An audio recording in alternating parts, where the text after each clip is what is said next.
Puji Tuhan, salam sejahtera Bapak Ibu Saudara-saudari keluarga GPDI El Shaddai Magelang.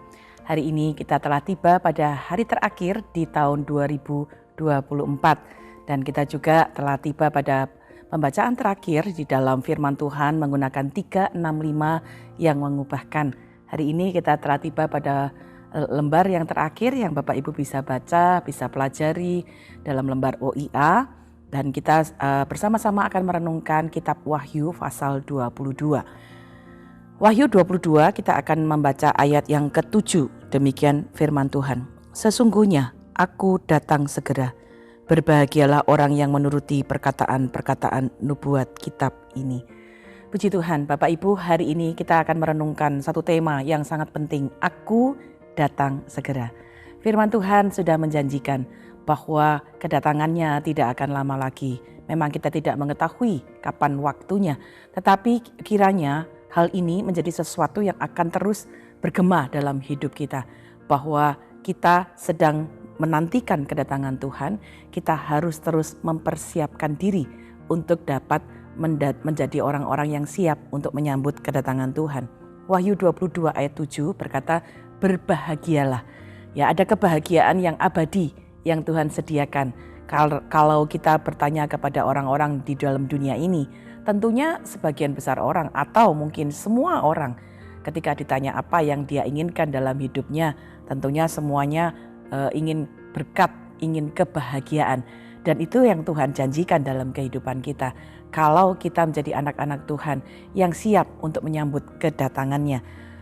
Dalam kitab Wahyu kita belajar ada begitu banyak catatan kebahagiaan, berkat yang Tuhan sediakan ya di dalam surga, di satu tempat yang sangat indah yang Tuhan sudah sediakan. Beberapa di antaranya Bapak Ibu bisa lihat juga di dalam Wahyu 22 ini. Di dalam ayat yang pertama, ayat yang kedua ya kita melihat bahwa ada sungai air kehidupan, ada pohon-pohon kehidupan, ada daun-daun yang menyembuhkan, ada sukacita, tidak ada lagi tangisan, tidak ada lagi kegelapan, tidak ada lagi perkabungan, tidak ada lagi kesakitan. Bahkan yang sangat indah, ayat 4 berkata bahwa kita akan melihat wajahnya, akan melihat Tuhan karena ada Tuhan sendiri yang akan menjadi bagian yang kita temui. Ya, inilah kebahagiaan yang luar biasa yang Tuhan sediakan bagi kita.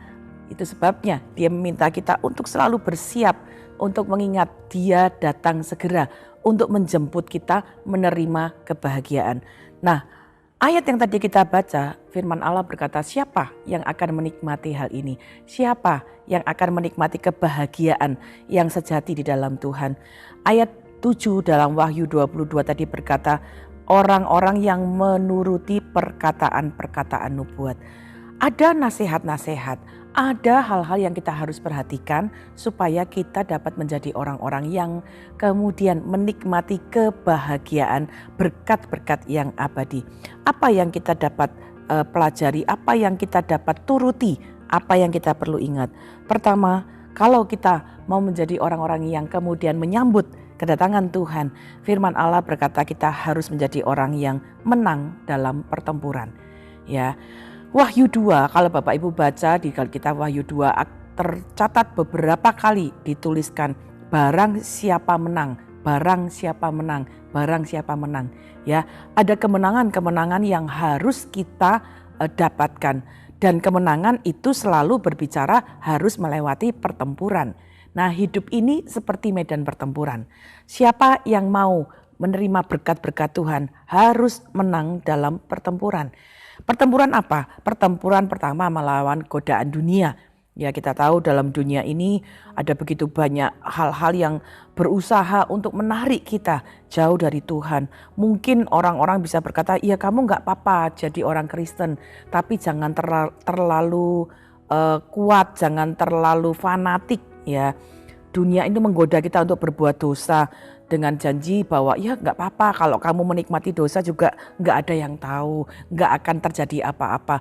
Nah, kita harus berhati-hati menang melawan godaan dunia ini, bertempur melawan godaan-godaan dunia yang membuat kita bisa jatuh, kita harus melawan hal itu. Dua, kita juga harus bertempur melawan godaan-godaan ajaran palsu. Ya, hari-hari ini bukan hanya tentang ajaran-ajaran yang menolak Kristus, tetapi bahkan ada di dalam kekristenan itu sendiri. Ya, ada orang-orang yang kemudian memberikan ajaran-ajaran yang sesat, ajaran-ajaran yang memakai ayat firman Tuhan tetapi tidak sesuai dengan kebenaran firman Tuhan. Kita perlu hati-hati, perlu bertempur melawan semua ajaran-ajaran yang tidak berkenan. Yang ketiga, kita juga harus bertempur dan menang melawan godaan rasa puas atas diri sendiri. Rasa puas ini sesuatu godaan yang sangat berbahaya, karena kalau kita sudah puas ya kita merasa bahwa ya cukup saya jadi anak Tuhan yang gini aja, begini-begini saja, nggak perlu tambah rajin, nggak perlu tambah setia, dan itu bisa membuat kasih kita menjadi dingin. Itu sebabnya Wahyu pasal 2 berkata kepada kita, Tuhan tidak mau kalau kita menjadi suam-suam kuku, tidak dingin atau tidak panas. Mari kita jadi anak-anak Tuhan yang bahkan terus memiliki rasa ingin tahu, rasa ingin bertumbuh, rasa ingin bertambah di dalam Tuhan. Lawan semua godaan rasa puas diri. Yang keempat, kita harus bertempur melawan godaan mengandalkan diri sendiri. Ini salah satu godaan yang paling buruk, paling berbahaya, mengandalkan diri sendiri. Kita lebih mengandalkan kepandaian, kekuatan, pengalaman kita dibandingkan meminta pertolongan Tuhan. Kalau kita menjadi orang-orang yang mau menyambut ketika Yesus berkata, "Aku datang segera." Mari kita belajar jadi orang-orang yang menang dalam pertempuran. Siapa yang menang akan menerima berkat Tuhan. Kedua, kalau kita mau menjadi orang-orang yang menyambut kedatangan Tuhan, kita harus bertahan di dalam penderitaan. Firman Allah berkata bahwa di dalam hidup ini kita pun menghadapi hal-hal yang tidak mudah, hal-hal yang mungkin tidak seperti kita harapkan. Tetapi dalam seluruh firman Tuhan kita berkali-kali bertemu dengan satu perintah, setia sampai akhir. Wahyu 13 ayat 10 mencatat demikian. Yang penting di sini ialah ketekunan dan iman orang-orang kudus. Mari jadi orang-orang percaya yang terus setia kepada Tuhan. Memang mudah untuk percaya dan mengikuti Tuhan ketika semua lancar, semua baik-baik saja. Tetapi ketika mulai ada kesulitan, mungkin ada masalah di keluarga kita, masalah antara suami istri, ada masalah dengan anak-anak, ada perpisahan mungkin dalam keluarga, masalah dengan kesehatan, kegagalan bisnis, kegagalan sekolah, mungkin perpisahan karena kematian orang yang dikasihi, ada tekanan di dalam pekerjaan, di dalam relasi, ada permusuhan, kita mungkin dikhianati, kita mungkin disakiti. Ya, mari kita belajar. Firman Tuhan memberitahu kita ketika kita sedang menyambut Tuhan yang akan datang dengan segera. Mari jadi orang-orang yang bertahan. Mungkin ada dalam penderitaan-penderitaan ini yang gak mudah, tapi mari tetap bertahan sampai akhir. Bagaimana kita bertahan sampai ke akhir? Tetap meminta kekuatan kuasa Kristus di dalam hidup kita. Filipi 1 ayat 6 berkata demikian, "Akan hal ini aku yakin sepenuhnya bahwa Ia yang memulai pekerjaan yang baik di antara kamu akan meneruskannya sampai pada akhirnya pada hari Kristus Yesus." Tuhan Yesus yang sudah memberikan kekuatan dalam hidup kita akan terus ada dalam hidup kita. Mungkin hari-hari ini kita ada dalam pergumulan yang tidak mudah. Jangan menyerah, tetap bertahan, teruslah berjuang sampai kepada akhirnya. Bertahan terus sampai kepada akhirnya. Yang terakhir, ketika kita mendengar perintah Tuhan, kita mendengar kabar "Aku datang segera", mari kita menjadi orang-orang yang waspada. Peringatan ini kiranya menjadi bagian dalam hidup kita untuk tetap terjaga. Orang yang waspada itu adalah orang-orang yang terlatih. Ya, kalau kita lihat ada prajurit yang waspada ketika peperangan terjadi, mereka adalah orang-orang yang terlatih, tidak tahu kapan peperangannya, tidak tahu kapan musuh datang, tapi karena mereka terlatih, mereka bisa menjadi orang-orang yang waspada. Wahyu 16 ayat 15 berkata demikian, "Lihatlah, aku datang seperti pencuri. Berbahagialah dia yang berjaga-jaga dan yang memperhatikan pakaiannya, supaya ia jangan berjalan dengan telanjang dan jangan kelihatan kemaluannya." Apa yang dimaksud pada ayat ini untuk kita waspada? Satu, waspadalah, latihlah diri kita dalam disiplin rohani. Bapak Ibu, di hari ini kita telah tiba di halaman terakhir dari 365 yang mengubahkan. Ya, kita bersyukur untuk hal-hal yang kita bisa belajar. Mungkin ada Bapak Ibu yang dengan tekun ya belajar mengobservasi, interpretasi, lalu aplikasi. Jangan berhenti. Ya, program ini mungkin setahun ini sudah selesai. Kita akan melanjutkan lagi di tahun yang akan datang, bangkit lagi, terus bergerak lagi supaya kita bisa berdampak. Ya, tetap disiplin rohani, baca firman Tuhan.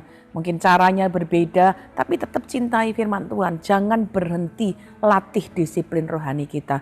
Latih disiplin untuk berdoa, latih disiplin untuk beribadah, latih disiplin untuk melakukan firman Tuhan, latih disiplin dalam perilaku kita, latih disiplin dalam karakter-karakter kita, supaya hidup kita dapat terus waspada. Kemudian dikatakan juga menjaga pakaiannya. Ini berbicara tentang kekudusan. Jaga hidup kekudusan kita dalam segala hal. Hari-hari ini tayangan media sosial menawarkan ya begitu banyak percabulan, perzinahan, ya hal-hal yang sangat mengerikan. Jaga apa yang kita lihat, jaga apa yang kita dengar, jaga apa yang kita lakukan, sehingga kita dapat menjadi orang-orang yang berbahagia di dalam Tuhan. Kiranya hari ini mengakhiri tahun ini kita bersyukur untuk penyertaan Tuhan. Tetaplah menjadi orang-orang yang siap, menjadi orang-orang yang menang dalam pertempuran, bertahan dalam penderitaan, dan waspada senantiasa. Sesungguhnya aku datang segera. Berbahagialah orang yang menuruti perkataan-perkataan nubuat kitab ini. Puji Tuhan. Bapak Ibu, terima kasih telah mengikuti Renungan 79 selama tahun 2024. Kita berdoa di tahun 2025 kita akan terus bertambah lagi, terus semakin meningkat lagi di dalam pembacaan firman, ya, merenungkan firman dan melakukan firman dalam hidup kita. Bagi Bapak Ibu yang sudah menyelesaikan pembacaan di dalam 365 yang mengubahkan dan juga sudah mengerjakan setiap lembar-lembar OIA ya selama 365 hari, ya dapat mengumpulkan paket ini ke gereja dan sertakan nama. Bagi Bapak Ibu yang menyelesaikan keseluruhannya dengan tekun, menyelesaikan keseluruhannya dengan baik, mengisi setiap lembar-lembar, silakan bawa ke kantor gereja. Akan ada souvenir istimewa yang diberikan kepada Bapak Ibu sekalian. Sungguh berbahagia ketika kita dapat mencintai firman, bertumbuh dengan firman Tuhan. Firman Tuhan itu menjadi kegirangan dalam hidup kita. Dan kiranya kita mengakhiri tahun ini dengan penuh ucapan syukur dan terus menyiapkan diri kita menyambut kedatangan Tuhan. Puji Tuhan, mari kita berdoa. Bapa, kami mengucap syukur untuk firman-Mu yang tidak pernah berubah. Engkau Allah yang berjanji menjadi bagian dalam hidup kami. Berkati seluruh keluarga GPDI El Shaddai Magelang. Terima kasih kami sudah menjalani tahun 2024 dengan berkat Tuhan. Kami mau menjadi orang-orang yang terus waspada, yang berbahagia di dalam Engkau. Menang dalam pertempuran-pertempuran kami. Bertahan dalam penderitaan-penderitaan. Bahkan kami jadi anak-anak Tuhan yang terus waspada. Terima kasih Bapa. Kami berdoa untuk tahun yang akan datang, yang akan kami jalani. Kami mau berjalan bersama dengan Tuhan. Tuntunlah kami, tangan-Mu yang memegang kami, supaya kami berjalan dalam jalan kebenaran dan memegang kebenaran. Terus ada dalam jalan kemenangan bersama dengan Engkau. Terima kasih Tuhan. Ya Tuhan, tolong seluruh keluarga GPDI El Shaddai Magelang menjadi giat dan berhasil dalam pengenalan kami akan Yesus Kristus Tuhan. Berkatilah seluruh keluarga GPDI El Shaddai Magelang berusaha sungguh-sungguh agar pilihan dan panggilan kami makin teguh. Di dalam nama Tuhan Yesus Kristus kami mengucap syukur. Haleluya. Amin.